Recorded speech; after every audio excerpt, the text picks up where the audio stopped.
Okay, now we have officially spotted the sun. Here comes the sun. Look at that. Let's just sit here and let's just watch the sun come up. Look at that.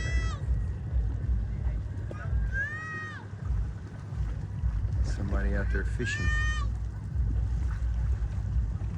I bet they got a bunch of fish on that boat. They're bringing that fish in, they'll take it to the market and sell it. Here comes the sun.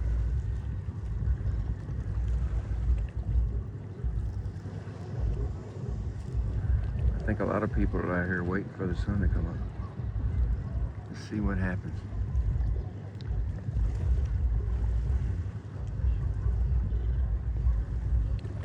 The sunrise from the Boulevard in Dumaguete.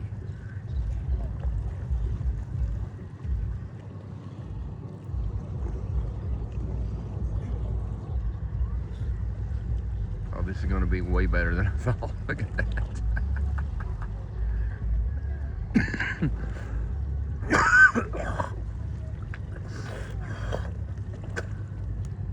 It's easy to get a sinus infection. Excuse me, a sinus infection here.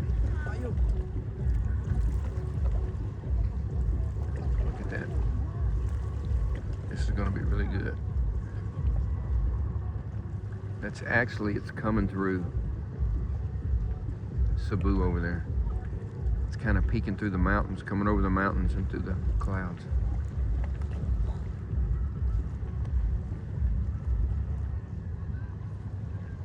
Look at that.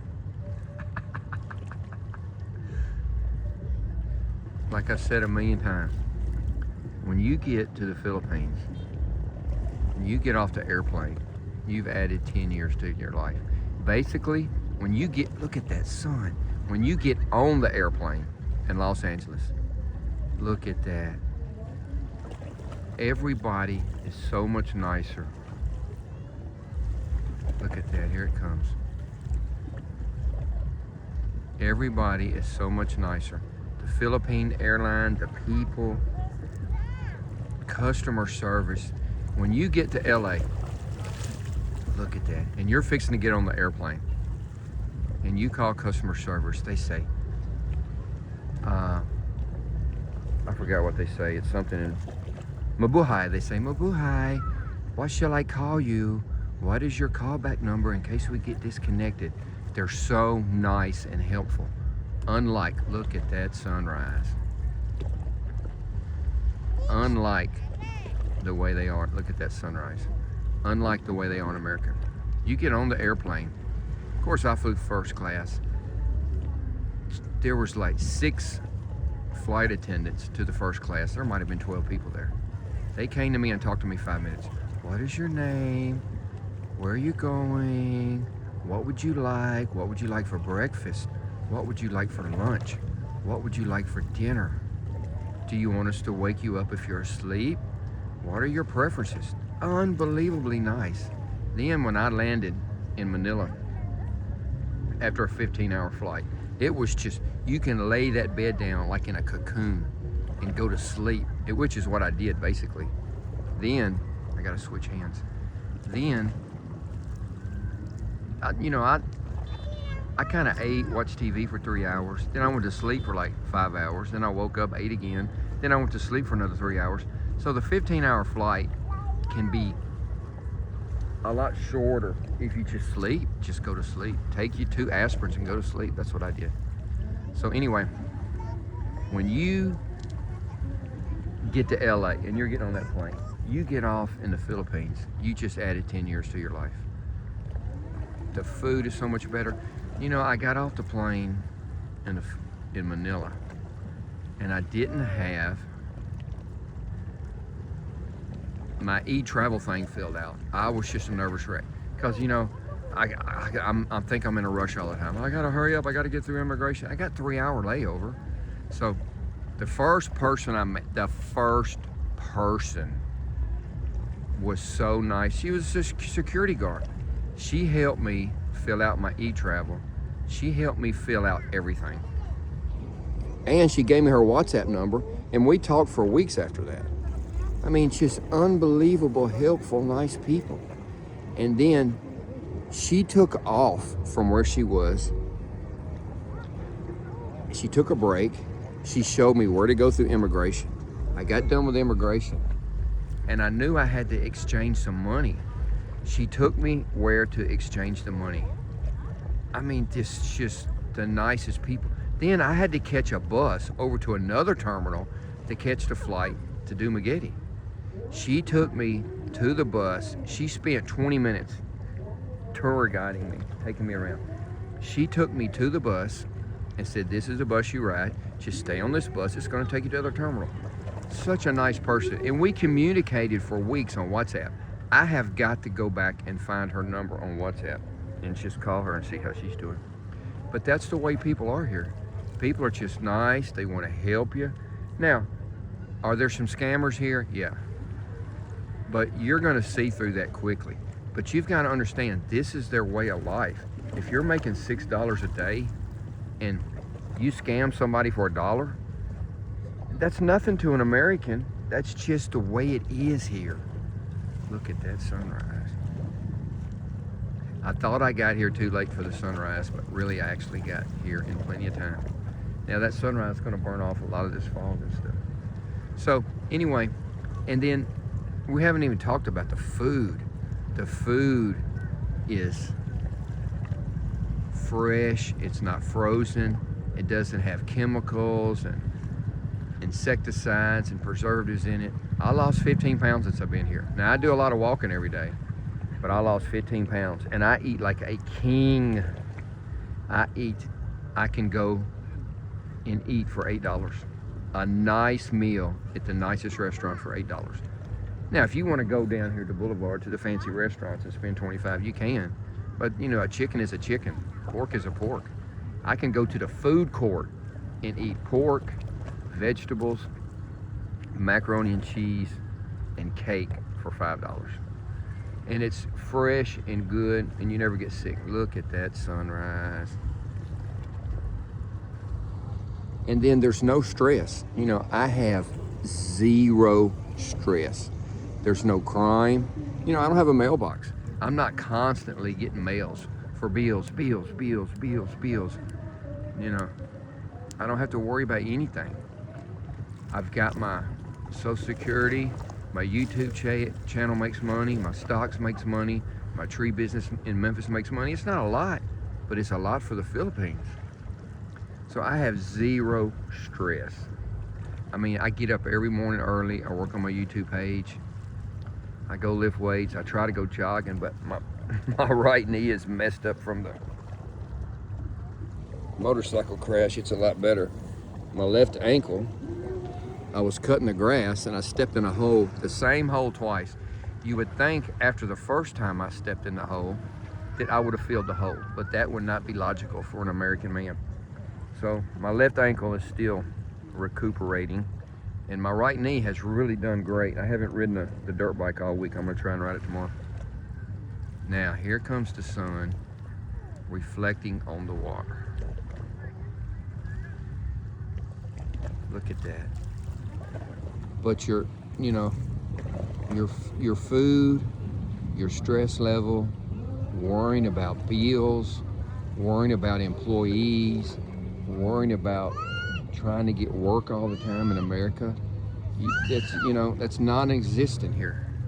And I thought I could never get out of that mode, but I got out of that mode as soon as I got off the airplane. I just got out of that mode of rush, work. I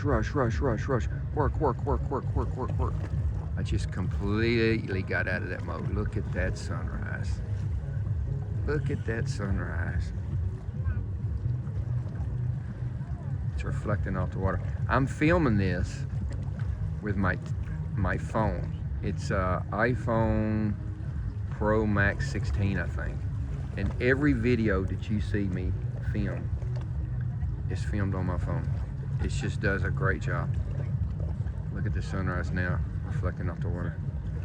Here comes somebody in a boat with some fish. Maybe he'll throw me a fish. You can smell the fish. Look at that sunrise.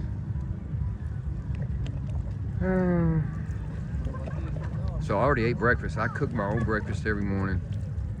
I probably spend $50 a month on breakfast. Now, lunch, I probably spend $200 a month. So I spend $200, $250 for food. My house is $600 a month. Look at that. So I can live for $1,000, but in reality, by the time I go eat and everything, it might be closer to $1,100, $1,200. But you know, I bought a truck, I bought 2 motorcycles, I bought furniture for my house. But that's upfront cost. Do you need a truck here? No. Do you need 2 motorcycles here? No. You don't have to have any motorcycle. You can ride a trike for 85 cents. So if I had it to do over again, I wouldn't have bought that truck, and I might sell that truck, because I'm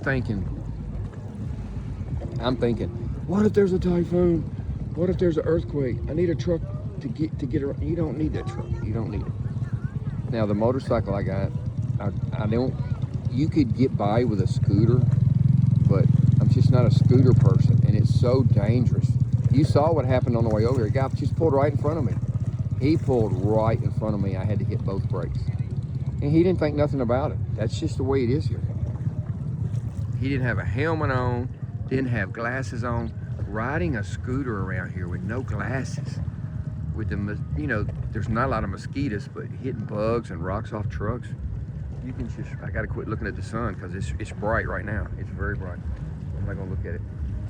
But these people ride no helmet, no glasses, flip-flops, no gloves, short pants. I've seen 5 people on a scooter before. I've seen 2 adults and 3 kids on a scooter. Nobody has a helmet. No, I see them holding the child up in the air. You know, one bug in the eye, they put the eye out for the rest of their life. But, you know, that's not my business. That's the way it is. You're not going to change things. You're not going to change the Philippines. You're not going to change their driving habits. Getting upset, you're just wasting your time and your emotions, because they don't look at it the way we look at it. They look at it totally different. There's no street lights, traffic lights. Every once in a while, you'll see they'll send a traffic guard out to a high density area and direct the traffic a little bit. And that helps somewhat, but most of the time it's just a free-for-all. But you gotta know that before you get here. Before you get here, you gotta know that you gotta have your patience, and you can't lose your temper. So that's hard for an American. You go to the restaurant, it takes 10 minutes to get your waiter to come over. Then 10 minutes to bring your food. Sometimes they'll bring you your silverware. Sometimes you don't even have your silverware. They'll bring you your dessert before they bring the food. They bring the food.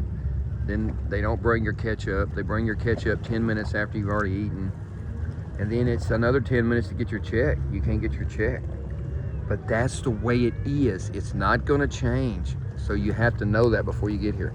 That's the only really 2 gripes I have, is the customer service, because it's slow pace, and the driving habits. And there's no driving laws. There's no legal system at all. There is zero legal system. If anything happens, you're going to spend a lot of money with a lawyer, and nothing's going to happen. The foreigner will never win any single case.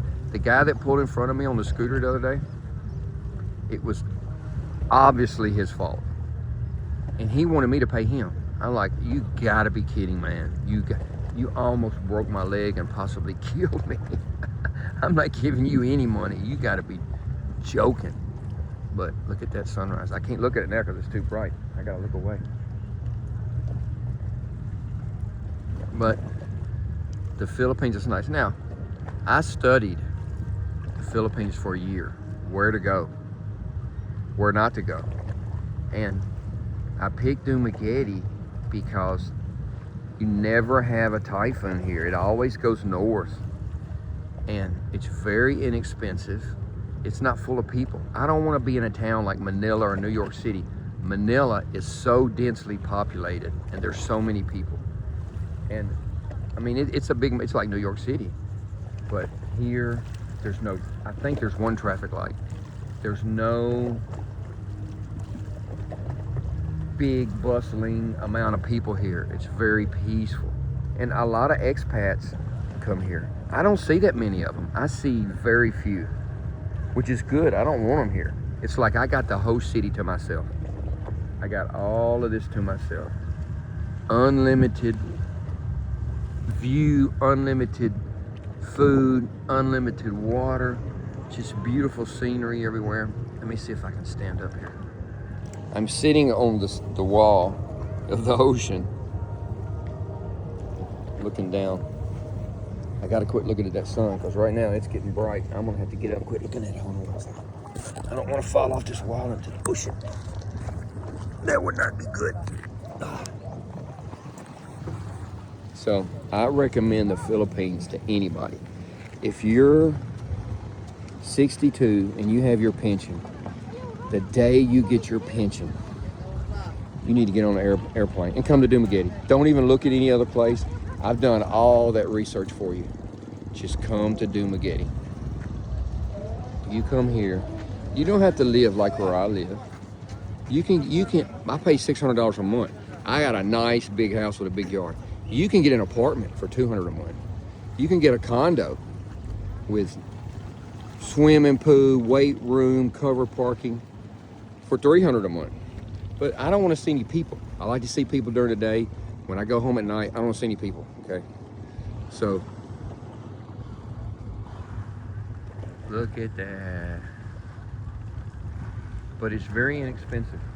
If you budget your money, and people are going to argue with me about this. If you are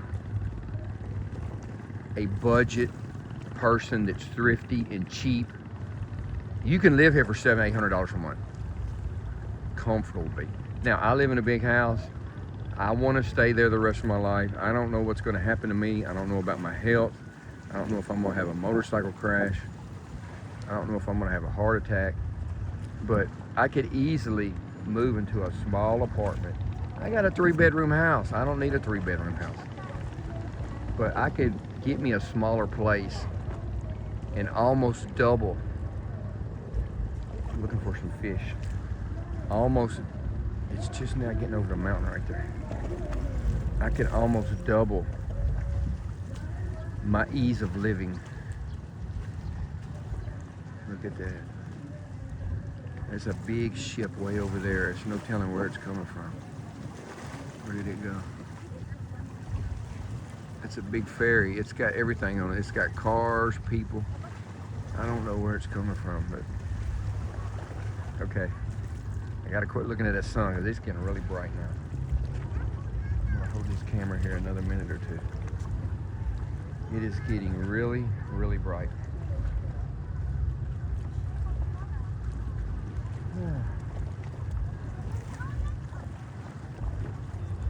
Okay, that's the sunrise. I can't look at it anymore because it's getting really bright. So now I gotta find my way back to my motorcycle. Okay, I made it to the sunrise.